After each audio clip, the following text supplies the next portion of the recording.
네, 우리 같이 천천히 읽어보겠습니다. 우리 주 예수 그리스도의 능력과 강림하심을 너희에게 알게 한 것이 교묘히 만든 이야기를 따른 것이 아니요 우리는 그의 크신 위엄을 친히 본 자라. 지극히 큰 영광 중에서 이러한 소리가 그에게 나기를 이는 내 사랑하는 아들이요 내 기뻐하는 자라 하실 때에 그가 하나님 아버지께 존귀와 영광을 받으셨느니라. 이 소리는 우리가 그와 함께 거룩한 산에 있을 때에 하늘로부터 난 것을 들은 것이라. 또 우리에게는 더 확실한 예언이 있어 내를 비추는 등불과 같으니 날이 새어 샛별이 너희 마음에 떠오르기까지 너희가 이것을 주의하는 것이 옳으니라.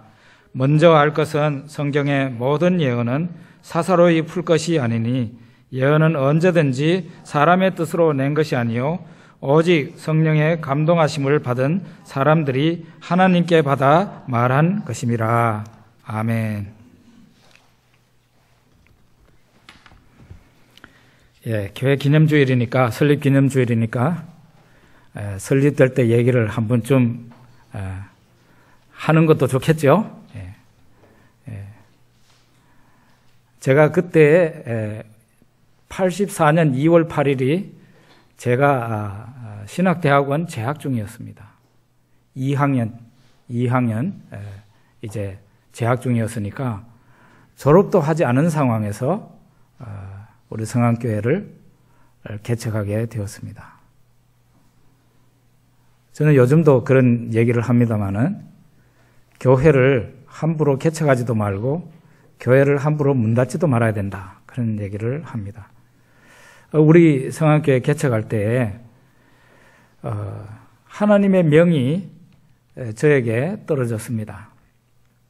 그것은 다른 사람은 잘 모르는 개인적인 체험이죠. 그것도 기성교회로 가서 목회하는 게 아니라 하나님께서 개척을 하도록 저에게 명령을 내리셨어요. 하나님의 뜻이 이건지 저건지 모르는 상황에서는 그걸 하나님의 뜻이라고 말을 하기가 어려워요. 근데 100% 확실한 그런 하나님의 명이 저에게 떨어진 겁니다. 제가 개척을 포항에 그러면 해봐야지라고 생각을 하는데 하나님이 제가 기도하는 중에 저에게 이렇게 말씀하시는 것 같았어요. 너는 시골 출신인데 너희 고향 땅에 지금도 교회가 없는데 너마저도 시골 출신인 너마저도 도시에서 목회를 하면 저 시골 땅에 누구가 가냐? 그런 말씀을 저한테 하시는 것 같더라고요. 그래서 제가 하나님께 대답을 했어요.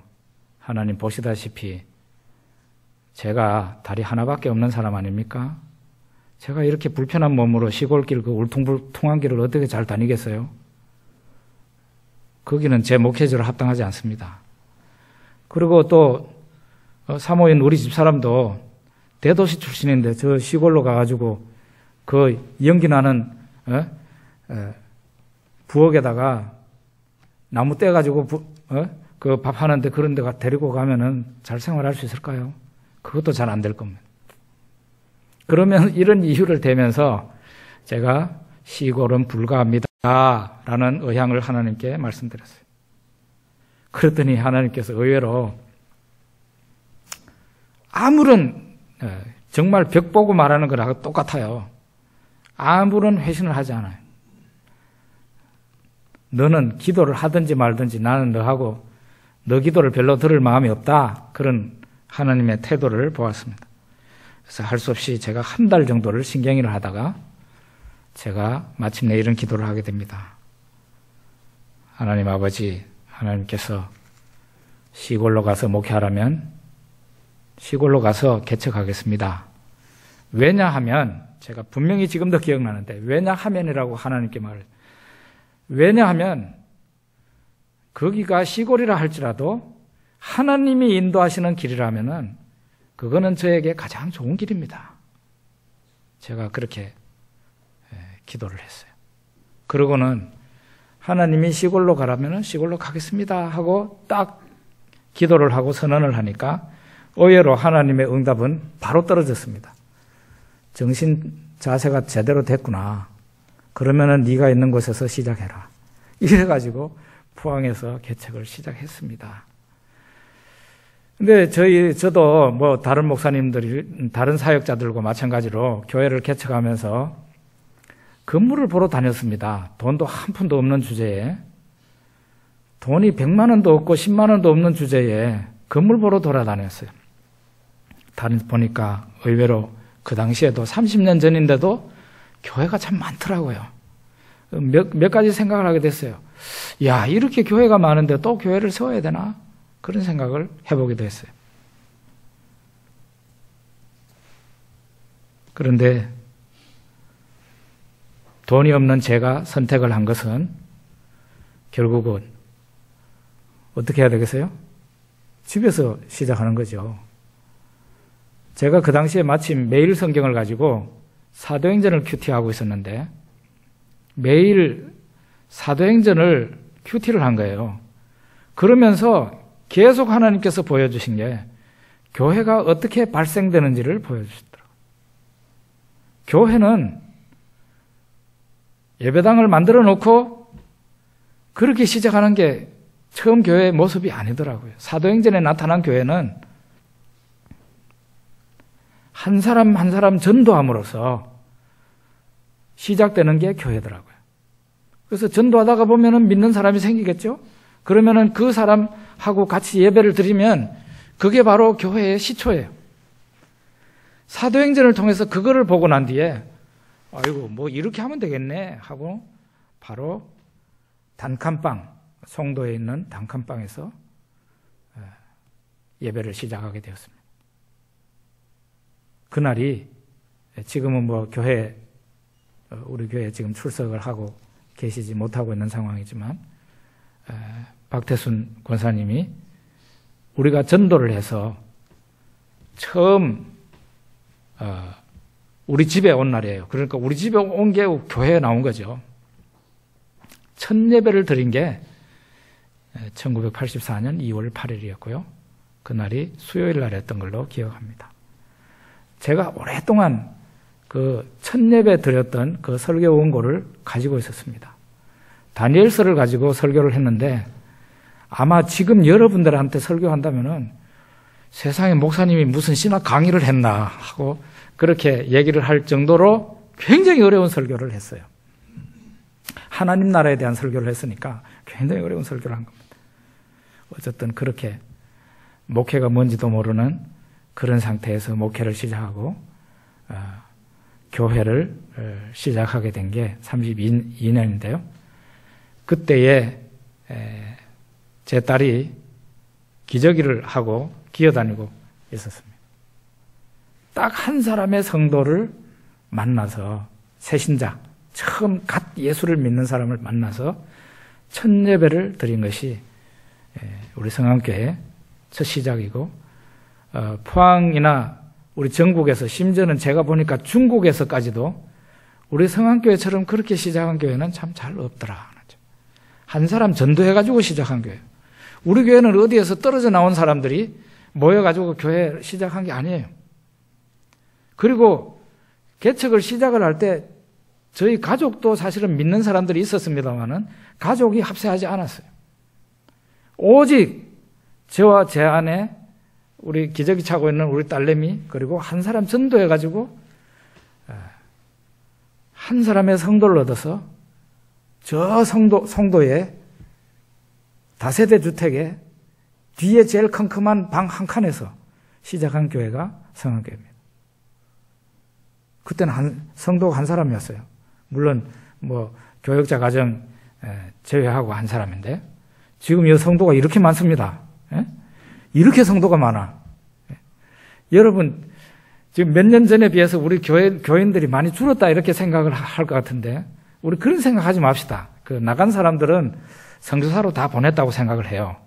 우리 선교사를 제일교회도 보내고 저기 대흥교회도 보내고 아실란가 모르겠지만 포항 성결교회 우리 선교사가 제일 많이 갔어. 선교사 보내고, 예? 또 어디 보냈죠? 아이, 많이 보냈어요. 그리고 뭐 또 해외까지 우리가 보내고, 예. 이렇게 하고 나니까 좀 줄어들었습니다만은, 첫 예배 드릴 때, 그때 딱 한 사람, 그것도 세례받은 사람도 아니고, 직분자도 아니고, 어디 다른 교회에서 떨어져 나온 사람도 아니고, 생판 예수를 처음 믿는 사람에게 복음을 전해서 그 첫 신자가 우리 성안교회 교인이 되면서 첫날 예배 드리면서 그날이 1984년 2월 8일이 설립일로 되었습니다. 여러분, 그 당시에 우리 한국교회는 대혼란기였습니다. 우리 한국교회는 교권주의로 인하여 교회들이 큰 고통을 당하고 있었고, 지금도 한국에서 제일 큰 교단입니다만은 그 교단의 교권주의자들이 교회를 그냥 완전히 소용돌이 속에 집어넣었어요. 바른 말을 하는 사람은 그 교단 안에 있을 수가 없어요.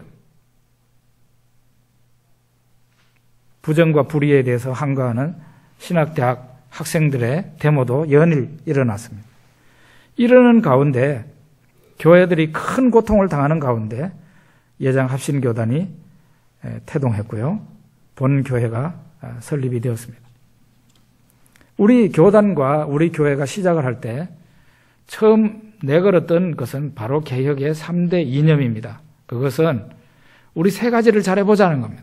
첫째로는 바른 신학을 우리가 계속 예수님 오실 때까지 바른 신학을 견지하는 그런 교회와 교단을 만들자.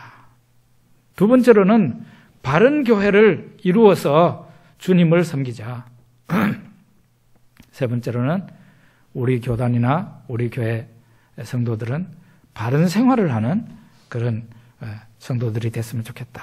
이렇게 개혁의 3대 이념을 가지고 시작을 했습니다. 우리가 잘못 생각하면은 이걸 바른 신학, 바른 교회, 바른 생활을 다른 사람들에게 그거를 요구할 걸로 이렇게 해야 된다고 주장을 하고 그렇게 할 걸로 생각을 하지만 실제 그게 아니고 이것은 다른 사람을 변화시키려고 하는 게 아니고 바로 우리 자신이 그렇게 변화돼야 된다는 겁니다. 우리 자신이 바른 신학을 가지고 바른 교회를 이루고 바른 생활을 하는 그런 교회와 교단과 성도가 돼야 된다는 거죠. 이런 개혁의 3대 이념의 기치를 걸고 우리 성안교회가 1984년 2월 8일 날 시작을 하게 된 겁니다. 여러분, 이 교회가 얼마나 소중한 교회인지 아십니까? 제가 보니까요, 여러분 대부분은 우리 성안교회가 가지고 있는 바른 신학이라는 것, 바른 신앙, 이 바른 신앙의 소중함을 잘 모르고 계실 것 같아요.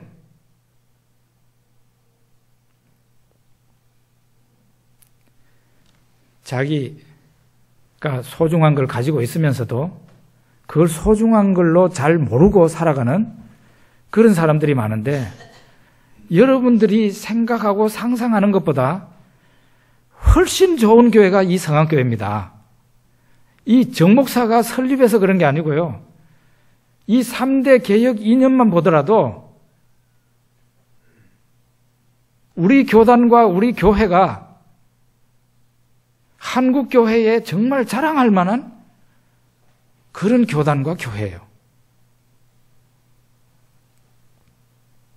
지금도 매년 9월 달마다 각 교단이 총회장을 선출하고 교단에서 총회를 합니다. CBS 방송이나 한국 교계에서 심지어는 세상에서조차 예장 합신이 가장 깨끗하고 가장 정직한 교단이다 라고 이렇게 얘기를 해요. 예를 들면은 이단이 일어났을 때 예장 합신에서 그 이단을 제일 먼저 지목을 해요. 그 바람에 작년 같은 경우도 총회 장소에 그 은혜로 교회라 해가지고 신옥주 이단이 와가지고 아주 괴롭힘을 당했어요. 우리 목사님들, 장로님들이. 가장 이 한국에서 바로 서려고 몸부림을 치는 그런 교회와 교단이 우리 예장 합심교단이다 이 말이에요. 그래서 여러분들이 좀 공부하고 싶고 연구하고 싶으면 좀 더 우리 교단에 대해서 좀 알아보시기를 바랍니다. 어쨌든 우리는 제일 먼저 개혁의 3대 이념 가운데 바른 신학이라는 것을 예수님 오실 때까지 계속 가지고 있어야 되겠어요. 우리가 아까 읽었던 그 본문에 보면 베드로후서 1장 16절에 보면 우리 주 예수 그리스도의 능력과 강림하심을 너희에게 알게 한 것이 교묘히 만든 이야기를 따른 것이 아니요 우리는 그의 크신 위엄을 친히 본 자라. 베드로 후서를 쓸 당시에 베드로 당시에 벌써 이단들이 나타났어요.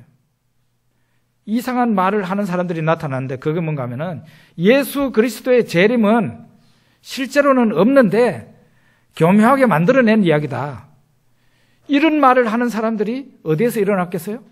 세상에서 일어났겠어요? 택도 없는 얘기입니다. 이런 얘기를 하는 사람들은 교회 안에 있는 사람들이 이런 말을 하는 거예요. 항상. 이단들의 출발점은 항상 교회입니다. 교회에서 정통 교리에 어긋나는 말을 하는 사람들이 일어나는 거예요. 여러분, 구원파가 어디에서 시작됐는지 아십니까? 구원파 이단이잖아요. 포항중앙교회에서 일어났어요. 포항중앙교회, 지금 현재 우리 포항중앙교회에서 구원파를 전파하는 사람들이 거기서부터 시작이 됐어요. 그래가지고 그 교회에서 이단이라고 지목을 하고 출교를 했단 말이에요. 여기 이 포항이 아주 유명한 곳입니다. 교회 안에서 그런 무리가 일어나요. 약 10여 년 전에 감리교 신학대학의 교수 두 사람이 예수 그리스도의 부활을 신화라고 그랬어요. 그거를 신문에 부활절에 그 일반 신문에다가 기고를 했어요. 대문짝만하게 난 거를 제가 봤어요. 이야, 이 사람들 참 이제는 완전히 만천하에 이제는 신학대학에서 가르치는 걸로 모자라서 아예 세상에다가 대놓고 예수님의 부활을 부정하는구나, 신화라고 그러는구나 하고 굉장히 우려를 했는데 아닌 게 아니라 감리교에서 총회를 열어서 두 교수를 면직을 시키고 교회에서 신학교에서 쫓아내버렸습니다. 제가 그걸 보면서 감리교가 그래도 아직도 살아있구나 그런 생각을 하게 됐어요. 여러분, 말세에는 교회 안에서 배교가 일어날 것이라고 성경에 예언되어 있습니다. 배교라는 게 뭡니까? 기독교의 근간을 이루는, 우리 신앙 고백하는 그 근간을 이루는, 축소하면은 사도신경 정도로 우리가 축소할 수 있어요. 그 사도신경 정도는 신자라면 믿고 주장하고 전하는 바입니다. 우리 신앙 고백하잖아요. 근데 이런 것을 부정하게 될 때 그 사람을 배교자라 그러는 겁니다. 배교자. 예수님의 동정녀 탄생을 부정합니다. 배교자입니다. 예수님의 부활을 부정합니다. 그 배교자예요. 이런 사람들이 예수님 재림하실 때가 가까우면 이런 사람들이 교회 안에서 일어나는 거예요. 그리고 추종자들이 생겨.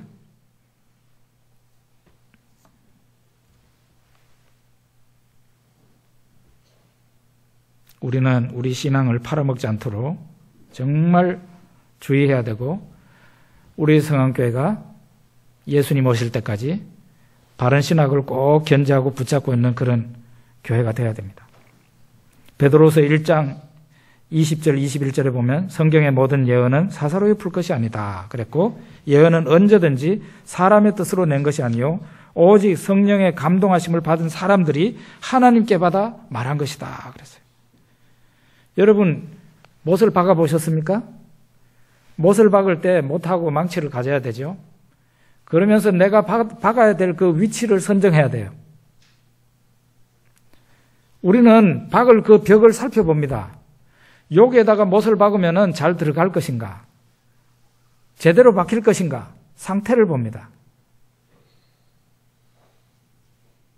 만약에 망치를 가지고 그 못을 박는데 이게 못이 들어가지 않아요. 그 안에 그 자갈 같은 게 있으면 안 들어가죠. 그러면 빨리 빼내가지고 다른 곳을 선정해서 박아야 됩니다.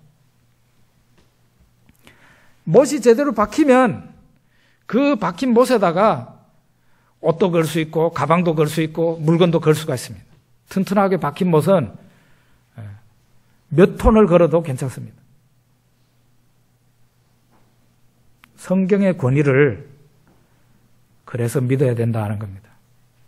우리 기독교 신앙의 가장 기초는 바로 성경입니다. 이 성경을 어떤 책으로 생각하느냐? 두 가지 견해가 있어요. 첫째로는 이 성경은 하나님께로부터 온 것이다. 다른 말로 하면 성령으로 영감이 되어서 한 글자도 오류가 없는 모든 글자 하나하나가 다 영감이 된 하나님의 말씀으로 믿는다는 그런 견해가 있고, 또 다른 견해는 인간의 종교적인 산물로 보는 그런 견해가 있어요. 그건 뭔가 하면 땅에서 올라온 거다 이렇게 보는 거죠.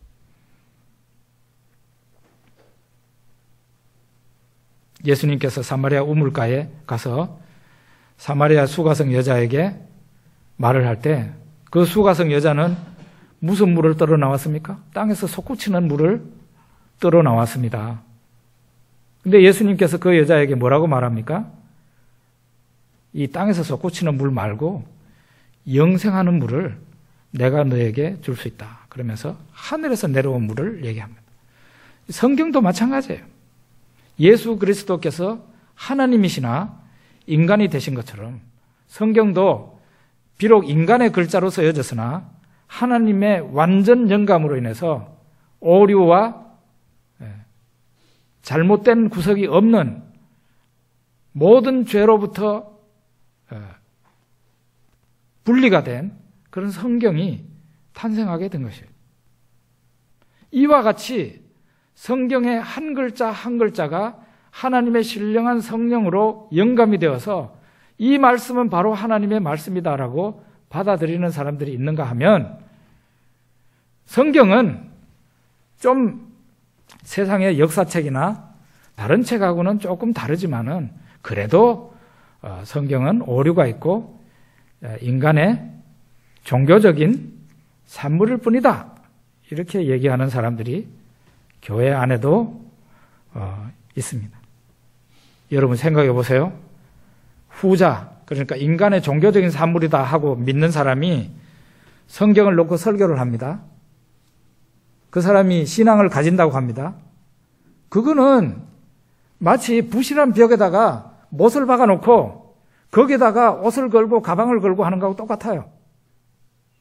그렇지 않습니까? 우리가 하나님에 대해서 얘기할 때 뭘 가지고 얘기합니까? 이 성경을 가지고 얘기를 합니다. 성경에 보니까 하나님이 이렇다고.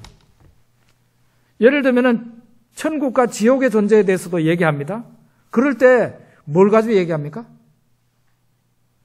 성경에 보면 이렇게 얘기하고 있어요. 그러면서 얘기하잖아요. 예전에 제가 신학대학원 다닐 때 전도사님 한 분이 저하고 논쟁을 하는데 이런 얘기하고, 정전도사님, 저는요 하나님의 심판이, 지옥 심판이 영원하다고는 생각하지 않습니다, 이러는 거예요. 지옥이 있다는 것은 인정 안 돼요. 그러는데 지옥 심판이 영원하지는 않을 거라고 확신한대요. 왜냐하면 하나님은 사랑의 하나님이시지 않습니까? 라고 얘기하는 거예요. 여러분 그런 얘기를 들으면 어떻게 하겠어요?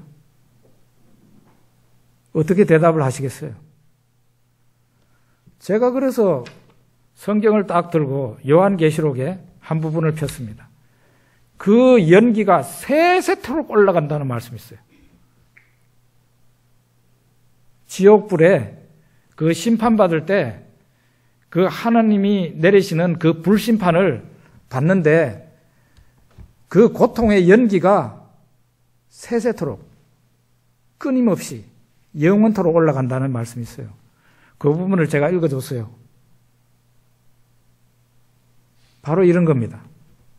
성경을 인간의 종교적인 사물로 생각을 한다면 그 사람은 벌써 출발점부터 잘못된 거예요. 보수신앙에 있어서 가장 중요한 부분은 바로 이겁니다. 성경을 완벽한 성령으로 영감이 된, 하나님의 영으로 영감된 하나님 말씀으로 믿는가 하는 것입니다. 그걸 믿어야 됩니다. 예수님도 그것을 믿었습니다. 선지자들이 다 그렇게 믿었고 교회들이 그렇게 믿어왔습니다. 역사적으로. 유대인들은 구약 성경을 그렇게 믿습니다. 오류가 없다고 생각을 하거든요.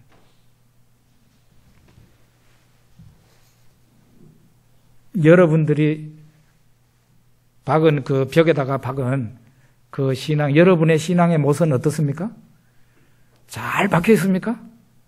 거기에다가 몇 톤짜리의 물건을 걸쳐도 흔들리지 않는 그 정도로 견고하게 여러분의 신앙의 못이 박혀 있냐 말이에요.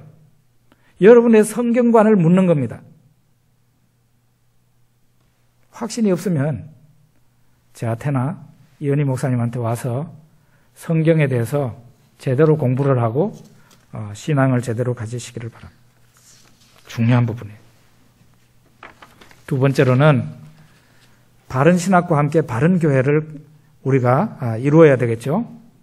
사도행전 20장 28절에 보면 여러분은 자기를 위하여 또는 온 양떼를 위하여 삼가라 그랬습니다. 그리고 성령이 그들 가운데 여러분을 감독자로 삼고 하나님이 자기 피로 사신 교회를 보살피게 하셨느니라 그랬어요. 교회가 바른 교회가 되려면 결국은 목회자의 역할이 중요하다는 것을 여기에서 보여주고 있는 거예요. 하나님이 목회자들에게 이 말씀을 하신 거예요. 당신들은 자기를 위해서, 목회자 자신을 위해서 또는 온 양떼를 위해서 삼가라 그랬어요. 삼가라 하는 말은 조심하라, 주의하라 이런 말이거든요.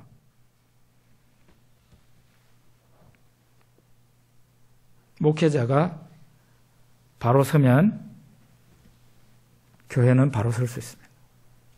그러나 목회자가 바로 서지 못하면 교회는 바로 설 수가 없어요.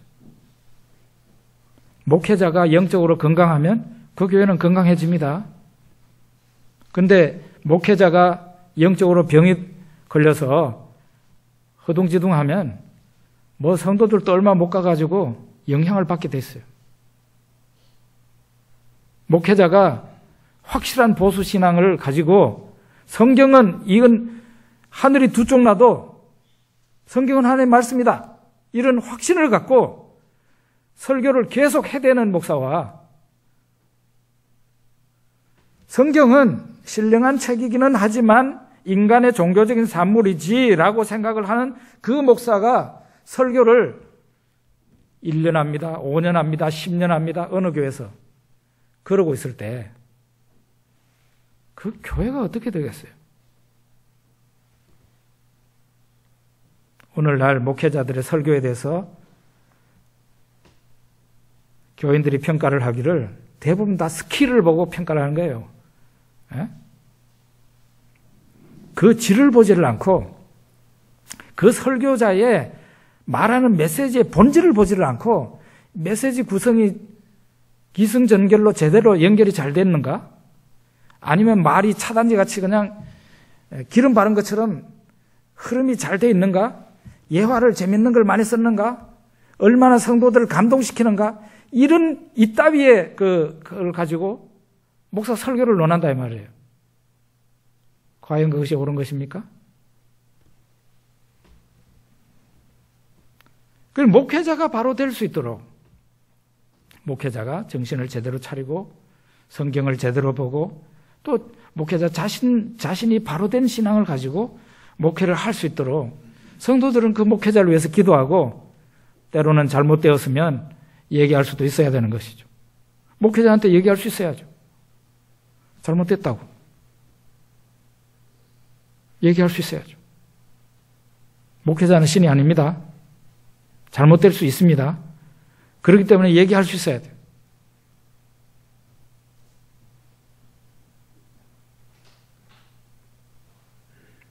골로새서 1장 18절에 보면은 그는 몸인 교회의 머리라 하는 말씀이 있습니다.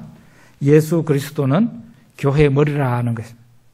예수님이 교회의 머리다는 것은 두 가지 의미를 가지고 있는데, 하나는 예수님이 교회의 왕이시다 하는, 교회를 다스리시는 분이다, 그런 의미가 하나 있고요. 또 하나는 예수님이 몸인 교회의 머리다 하는 이 말은, 예수님은 결국 교회라는 몸통과 예수님은 머리라 그랬으니까 몸통과 머리는 불가분의 관계잖아요. 연결되어 있잖아요. 연결. 예수님과 교회는 연결되어 있다, 이런 뜻이에요.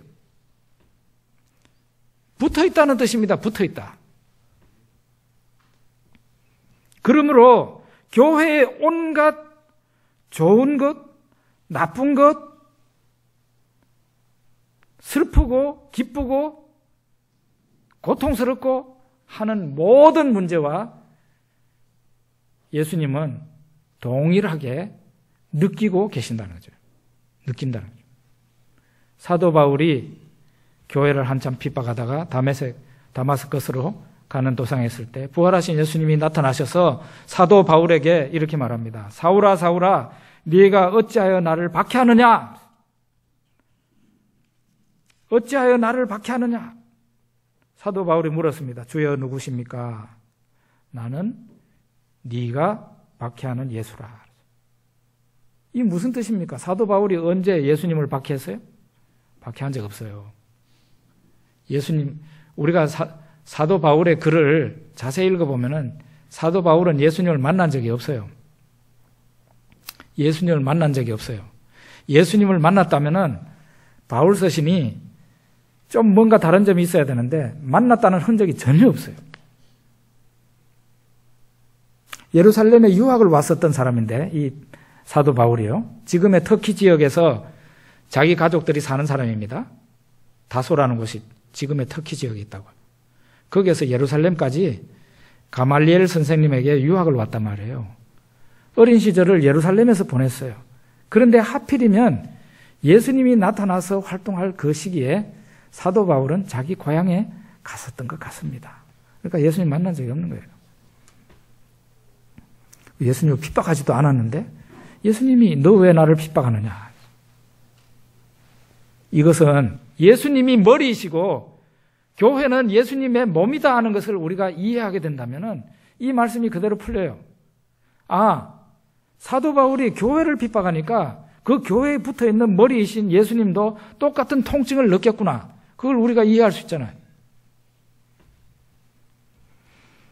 교회가 어려움이 생기고 고통을 당할 때가 있습니다. 그 교회를 떠나는 성도도 생깁니다. 많은 고통에 있고 상처가 생길 수도 있는데 그런 고통과 상처에 예수님은 그대로 같이 느끼신다는 거죠. 심지어는 교회 모든 성도들이 당하는 고통과 그 아픔보다 예수님이 당하는 그 고통과 아픔은 더 큽니다. 그래서 우리는 교회에서 예수님을 슬프게 하거나 화나게 하거나 고통스럽게 하면 안 되죠. 고린도 교회 어떤 교인들은 고린도전서 11장 22절에 보면 너희가 하나님의 교회를 업신여기고 라는 그 사도 바울의 말을 보는데, 고린도 교회의 어떤 성도들은, 어떤 교인들은 하나님의 교회를 업신여겼습니다. 그게 뭡니까? 성찬식을 욕되게 한 것이죠. 성찬식을 욕되게 한 거죠. 그래서 교회를 욕되게 한 거죠. 교회를 욕되게 하면 예수님이 똑같이 느끼시죠. 왜냐하면 예수님 자체가 몸인 교회의 머리시잖아요. 몸과 예수님은 붙어 있잖아요. 이 신령한 한 몸이라고 그랬어요. 영적인 결합체. 또 하나님의 영, 예수의 영, 성령께서 교회 안에 임재해 계세요. 여러분 기도하실 때 하나님 우리와 함께 해주세요 라고 기도하죠. 그런 기도 안 해도 이미 하나님의 영은 여러분과 저에게 와 계십니다. 이 자리에 와 계세요. 여러분 옆에도 계시고 뒤에도 계시고 하나님의 영이 예수님의 이름으로 예배드리는 이 현장에 와 있다 이 말이에요. 우리가 느끼든지 느끼지 못하든지 간에 와 계신다는 말이에요. 그 하나님의 영을 고린도 교회 교인들이 교회만 멸시한 게 아니라 하나님의 영을 멸시하고 하나님 예수 그리스도로 말미암아 고통스럽게 한 것이죠. 그래서 바른 교회는 어떤 교회입니까? 예수님이 왕으로서 그 교회 세세한 구석까지 다 관리하시도록 내드릴 수 있는 그런 교회가 바른 교회입니다.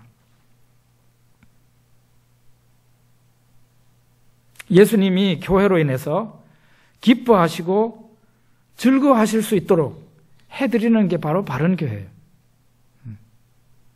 교회로 인해 가지고 예수님이 고통스러워하시고 눈물을 흘리신다면 그건 바른 교회가 아니죠. 고쳐져야 되죠. 우리 성안교회는 이렇게 똑바른 교회로 설 수 있어야 됩니다. 그 다음에는 제일 마지막에 바른 생활을 봅시다. 에베소 5장 8절에 보면 너희가 전에는 어두움이더니 이제는 주 안에서 빛이라 빛의 자녀들처럼 행하라. 어떻게 살아야 되겠습니까? 빛의 자녀들처럼 행하라. 구체적인 걸 보면은 십계명을 여러분이 항상 보세요. 십계명 안에서만 살면 대체로 괜찮은 신자로서 살아갈 수 있습니다.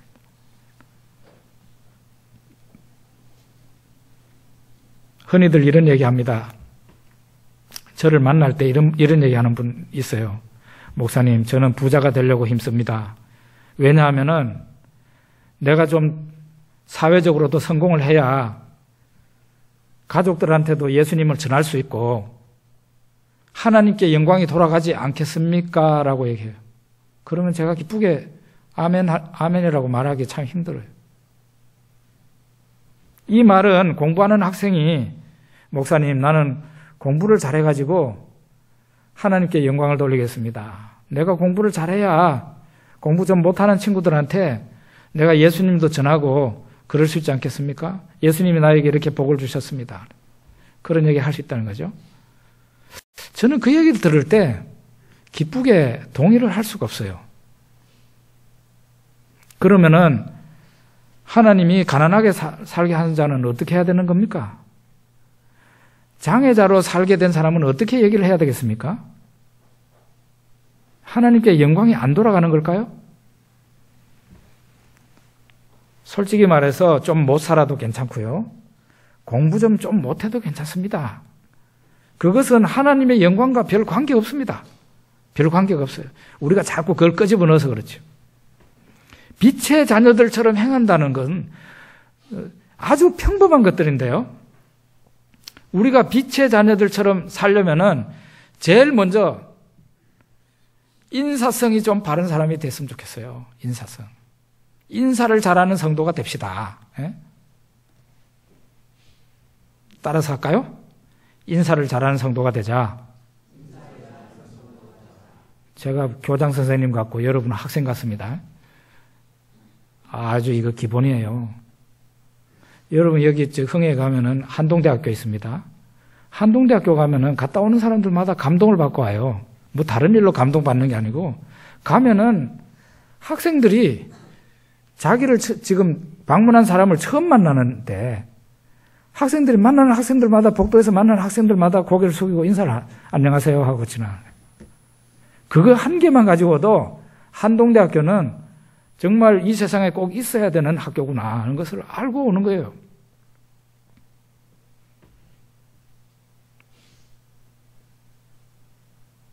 저는 여러분들이 불러서 작년, 재작년 12월 달에 교회로 돌아와서 제가 제일 먼저 실천한 게 있었는데요. 아주 쉬운 겁니다. 교회 마당에서 동네 사람들을 만나면은 쫓아가가지고 인사하는 것부터 했습니다. 그거부터 했어요. 제가 그 사람들을 처음 만나는 사람들이 안녕하세요.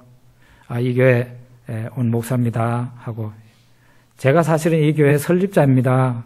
잠시 바깥에 나갔다가 왔습니다. 이러면서 인사해요.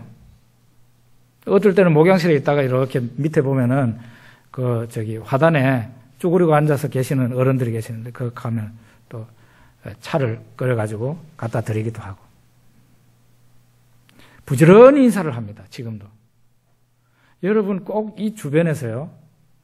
무슨 일로 왔든지 간에 교회에 오실 때 주변을 산책하듯이 걷는 사람들이나 이런 사람들 보면은 반드시 인사를 하고 지나가셔야 돼요. 그거 중요해요. 그러면은 그 사람들이 집에 가서 무슨 말 하는지 아십니까? 그 성안교회 이번에 온 목사는 참 사람이 좋은 사람 같더라. 나를 만날 때마다 인사를 하대. 이럴 거 아니에요. 그거부터 먼저 해야 돼. 두 번째로는 진실하고 정직한 성도가 되자. 우리 같이 따라 합시다. 진실하고 정직한 성도가 됩시다. 옳은 것은 옳다고 그러고 그런 것은 그러다고 해야 되는 거죠. 남을 속이는 행동과 말을 해서는 안 되는 거죠. 내가 혹시 그렇다 하더라도 잘못한 경우가 있으면 사과를 하고 그렇게. 길바닥에 돈이 떨어져 있으면 어떻게 합니까? 여러분 길바닥에 돈 떨어져 있는 거 옛날에 전화통에 이렇게 전화하려고 하다가 보면은 어쩌다가 보면 수북이 돈이 떨어지고 이러죠. 그러면 여러분 그걸 가지고 옵니까? 그거 하지 마세요. 아이고 오늘 운수가 참 좋네 이러고 그 10,000원짜리 50,000원짜리를 길에서 줍습니까? 그건 뭐 하려고 줍습니까? 그 자체가 여러분들이 아주 쪼잔하다는 것을 나타내는 거예요. 왜냐하면은 그 10,000원짜리 50,000원짜리 여러분 주머니에 들어가서 뭐 큰일이 일어날 수 있습니까? 그건 내 돈 아니기 때문에 그걸 줍지 마세요. 내 돈도 아니면서 왜 줍어? 그거 가지고 부자 될 일 있어요? 이런 거부터 고쳐야 된다고. 이런 거부터. 예? 10원짜리도 줍지 말고 100원짜리도 줍지 말고 내 돈 아니니까 그러니까 깨끗한 돈을 내 주머니에 집어넣자. 내가 정직하게 벌어가지고 그래가지고 헌금도 드리고 그렇게 하자는 거예요. 그 다음에는 상대방의 입장에서 생각을 해봅시다.